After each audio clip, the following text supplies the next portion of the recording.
नमस्कार, मैं हूं अनिल सर और हम पढ़ रहे हैं क्लास 10 की मैथ्स। आज हम देख रहे हैं पाइथागोरस प्रमेय। पाइथागोरस प्रमेय को किस तरह से प्रूव किया जाता है, सिद्ध किया जाता है, ये अब आज हम देखेंगे। तो आइए देखते हैं। यहाँ पर एक त्रिभुज बना हुआ है, त्रिभुज ए बी सी। यहाँ पर कोण भी समकोण है और एक हमने रचना किया है। तो आइए देखते हैं। यहाँ पर सबसे पहले इसका स्टेटमेंट देखते हैं। स्टेटमेंट है, एक समकोण त्रिभुज में कर्ण का वर्ग शेष दो भुजाओं के वर्गों के योग के बराबर होता है। तो यही हमें यहाँ पर प्रूव करना है, सिद्ध करना है। तो आइए देखते हैं। सबसे पहले हम यहाँ पर लिखते हैं उत्पत्ति।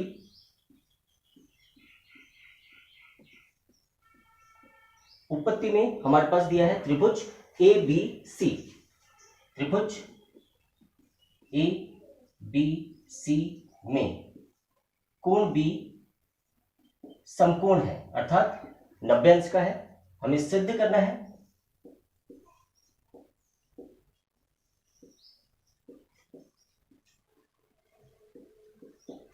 कर्ण का वर्ग अर्थात एसी का वर्ग बराबर होता है AB का वर्ग धन BC का वर्ग। ये होता है। यहां पर हमने एक रचना किया है। रचना किया है AD BD लंब AC। ये हमने एक रचना किया है। अगर हम यहां पर एक लंब खींच देते हैं तो ये त्रिभुज इस बड़े त्रिभुज के समरूप हो जाता है। तो अतः त्रिभुज ABD समरूप होगा इस बड़े त्रिभुज के, त्रिभुज ABC के। और यह है प्रमेय 6.7। इससे हमें ये प्रूव किया है। अगर अब ये दोनों त्रिभुज समरूप हो गए हैं तो इनकी भुजाएं आनुपातिक हो जाती हैं। भुजाएं आनुपातिक होगी मतलब होगा AD बटे AB।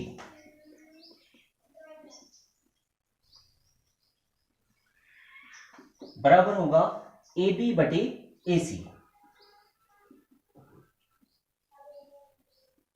AC।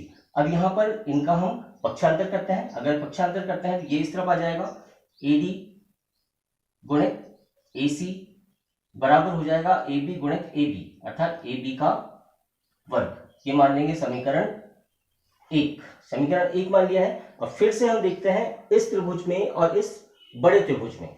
यहां पर देखेंगे हम त्रिभुज BDC व त्रिभुज ABC में ये दोनों समकोण है, अर्थात दोनों एक दूसरे के समरूप होंगे। त्रिभुज ABC समरूप होगा त्रिभुज BDC के। और अगर ये दोनों भी समरूप हैं तो इनकी भुजाएं भी आनुपातिक होंगी। अतः DC बटे BC बराबर हो जाएगा BC बटे AC। ये हो जाएगा क्योंकि दोनों त्रिभुजों को हमने समरूप माना है। अब यहां पर फिर से इनका पक्षांतर करते हैं हम। इसका इस तरह पक्षांतर करेंगे, ये हो जाएगा DC गुणित AC बराबर हो जाएगा BC का वर्ग। इसको मान लेंगे समीकरण 2। समीकरण 1 और 2 दोनों को हम जोड़ते हैं। समीकरण 1 धन समीकरण 2, दोनों को अगर हम जोड़ते हैं क्या होगा, इसका पहला पक्ष इसके पहले पक्ष से जोड़ेगा, मतलब AD धन AD गुणित AC धन DC गुणित AC बराबर हो जाएगा AB का वर्ग धन BC का वर्ग। यह जाएगा। अब यहां पर देखते हैं AC दोनों में कॉमन है तो AC हम कॉमन ले लेंगे।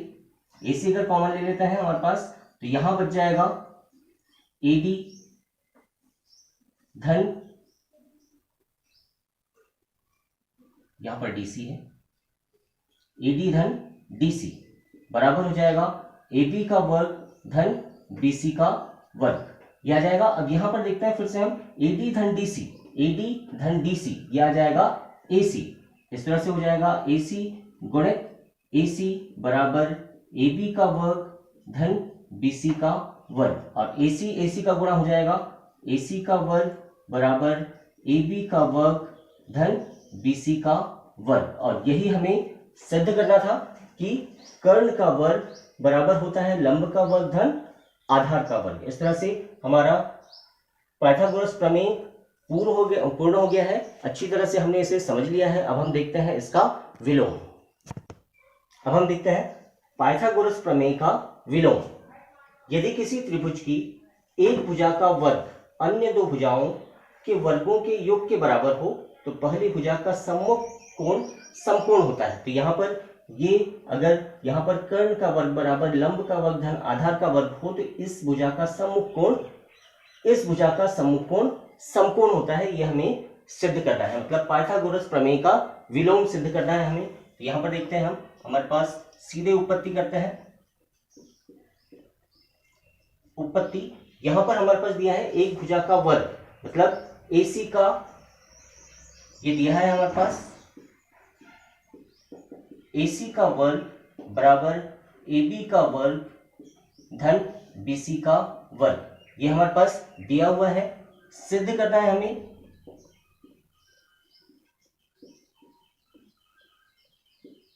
सिद्ध करना है कि ये जो कोण B है ये 90 अंश का है। यह सिद्ध करना है। हमने एक रचना किया है, एक एक्स्ट्रा त्रिभुज हमने बनाया है। यहां पर रचना किया है हमने, त्रिभुज PQR बनाया, जिसमें कोण Q बराबर है 90 अंश, और दूसरा हमने किया है AB के बराबर PQ रखा है, मतलब PQ बराबर AB और BC बराबर QR। इस तरह से हमने एक रचना की है। अब हम देखते हैं, प्रमाण देते हैं। तो हमारे पास क्या होता है, अगर ये समकोण त्रिभुज है और इसमें 90 अंश का कोण है तो कर्ण का वर्ग बराबर लंब का वर्ग धन आधार का वर्ग होता है। तो यहां पर देखते हैं हम, PR का वर्ग बराबर PQ का वर्ग धन QR का वर्ग, ये होता है क्योंकि यहां पर कोण Q 90 अंश का है। कोण Q 90 अंश का है, अतः कर्ण का वर्ग बराबर लंब का वर्ग धन आधार का वर्ग होता है। अब यहां पर हमने मान लिया है PQ बराबर AB और BC बराबर QR। तो यहां पर PR का वर्ग बराबर हो जाएगा, PQ की जगह हम AB रख देंगे और QR की जगह BC रख देंगे। इसको मान लेंगे समीकरण 1।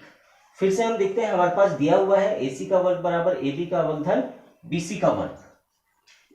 AC का वर्ग बराबर AB का वर्ग धन BC का वर्ग, ये हमारे पास दिया है,